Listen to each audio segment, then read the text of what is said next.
ทักทายสบายดีพ่อแม่พี่น้องเล่าไปเรื่อยมื้อนี้จะมาเล่าถึงคำชี้แจงจากคำเว้าของพ่อหมอลำอินแตงแก้วบัวลาเหตุที่โดดขั้วจบชีวิตก่อนที่จะรับฟังอย่าลืมกดติดตามกดทึกใจเพื่อเป็นกำลังใจให้สองของเฮาแน่เนาะก็คือที่ฮู้ข่าวกันว่าหมอลำอินแตงได้โดดขั้วจบชีวิตในวันที่19กันยายนปี2022และได้พบร่างของหมอลำอินแตงแก้วบัวลาในวันที่21กันยายนปี2022และได้มีคำสันนิษฐานจากสื่อสารข่าวออนไลน์ต่างๆว่าเหตุที่หมอลำอินแตงคิดจบชีวิตย้อนติดนี้พอ300 ล้านกีบจากคำเว้าการชี้แจงของพ่อหมอลำอินแตงแก้วบัวลาในวันที่27เดือนกันยายนปี2022ว่าเหตุที่หมอลำอินแตงโดดขั้วจบชีวิตย้อนติดนี้พอ300 ล้านนั้น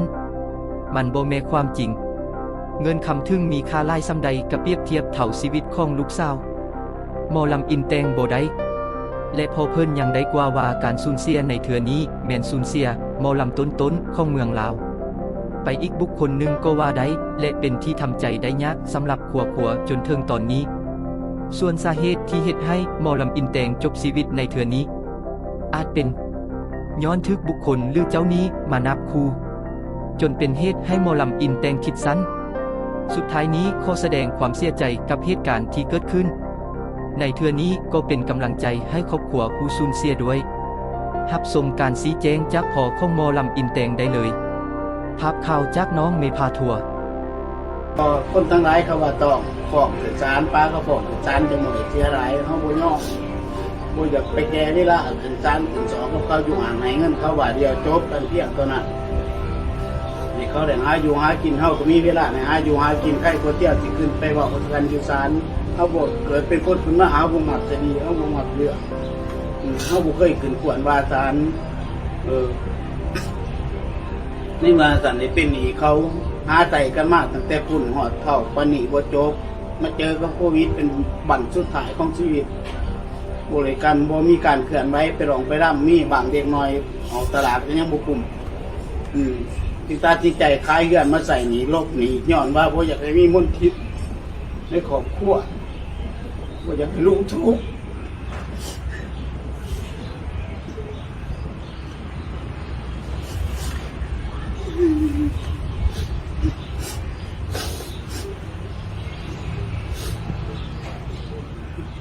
ครอบครัวเฮาเสียหายในครั้งนี้บ่มีแนวเปรียบบ้านเสียมหาศาลบ่แม่นแต่เฮาหรอกเสียคนบนประเทศชาติบนโลกนี่เขาก็เสียคือกันเขาเสียดายคนที่เฮ็ดได้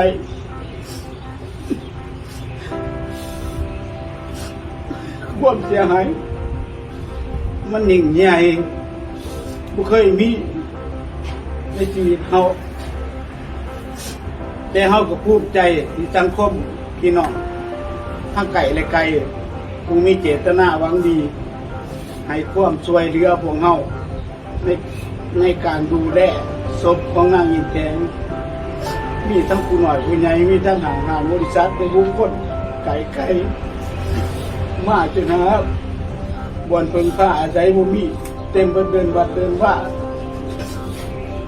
เงินคำทีพี่น้องช่วยมากพวกเฮาบ่มีหยังสิขอมุกขอบใจบ่มีหยังสิตอบแทน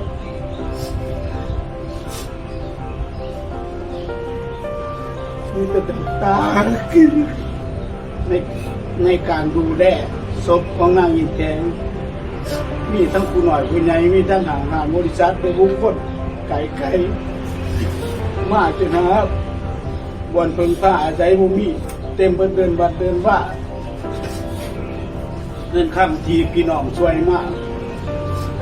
พวกเฮาบ่มีหยังสิขอมุกขอบใจบ่มีหยังสิตอบแทน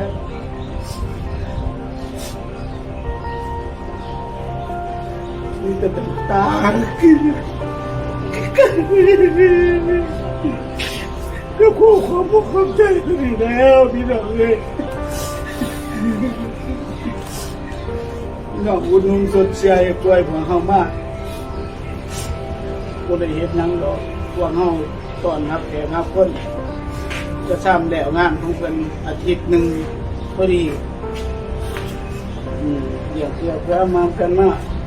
ทุกสิ่งทุกอย่างบริหารอยู่ในงานนี้เคยได้เงินเป็น100-200 ล้านก็ได้ใส่ในมือนี้แหละในข้าวนี่แหละบ่เคยได้ก็ได้ในครั้งนี้บ่เคยเบิดหลายก็เบิดในครั้งนี้แหละย้อนน้ำใจคนดีพวกหมูประถมเบิ่งแย่งพวกเฮาบ่ถิ่มบ่ปาขอขอบใจสังคมต่อไปผู้เป็นดีหลายๆให้อยู่ดีมีแห้งอายุมันยืนเจริญก้าวหน้าให้ร่ำให้รวยเป็นกว่าเก่า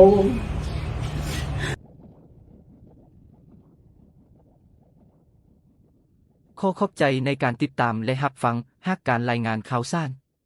มีคำเว้าใดคาดตกบกพร่องบ่ถูกต้องตามความเป็นจริงก็ขออภัยมาณที่นี้ด้วยขอขอบใจ